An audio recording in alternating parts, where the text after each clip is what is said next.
Hello guys, welcome back to my channel. Sorry, आज रक्षाबंधनचं पुढचा दिवस आहे, सो रक्षाबंधन ड्रॉइंग अपलोड करायला थोडा वेळ झाला.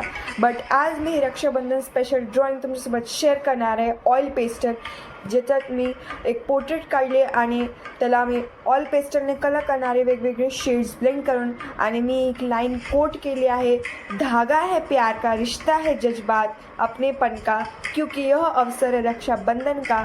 So let's get started. So guys, आता कुर्त्याला मी लाईट ग्रीन कलर दिला आहे. तसं तर कुर्त्यामध्ये थाउजंड्स ऑफ कलर कॉम्बिनेशन असतं आपल्या इंडियन ट्रेडिशननुसार, पण मी इथं कूल कलर दिला आणि इथं वॉर्म कलरचं कॉम्बिनेशन दिलं आहे. सो इथं वॉर्म कलरमध्ये मी ऑरेंज आणि मजेंटा कलर दिलं आहे. ज्वेलरीला पण तसंच कॉम्बिनेशन दिलं आहे. आता लाईट ग्रीन कॉम्बिनेशन देणार आहे. सो गाईज, तुम्हाला रक्षाबंधन आवडतं की नाही मला कॉमेंट सेक्शनमध्ये टाका. मला तर रक्षाबंधन खूप आवडतं. सो गाईज, आता मी हेअर कलर करते. ड्रेस कलर माझा झाला आहे. आता मी ब्लॅक कलरने करते ऑइल पेस्टलने. तुम्ही स्केच पेनने पण करू शकता, आणि की स्केच पेन स्प्रेड नाही होणार. खरं तर आपण ब्लॅक कलर देतो तेव्हा ब्लॅक कलर स्प्रेड होऊन जातो. सो मेक शुअर जे पण तुम्ही ब्लॅक कलर ऑइल पेस्टलने करा. अवॉइड करा की ते स्किन कलरला नको मिक्स व्हायला.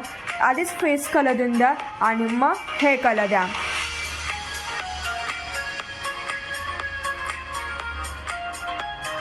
सो गाईज, इथं इव्हनली मी कलर केला आहे. मेक शुअर की तुमचं स्किन कलरला ते मिक्स नको व्हायला. जर ते झालं मग ते डिफिकल्ट होऊन जातं परत स्किन कलरला बनवायला. नंतर ते मिक्स होऊन खूप खराब दिसतं. तुम्ही हे स्केच पेन किंवा कलर पेन्सिलने पण करू शकता, हे अजून छान दिसेल.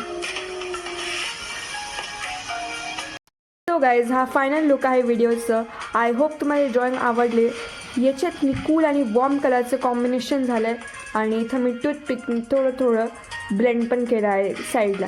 सो गाईज, तुम्हाला कसं आवडलं मला कॉमेंट सेक्शनमध्ये टाका. So once again happy Rakshabandhan to all of you. Bye.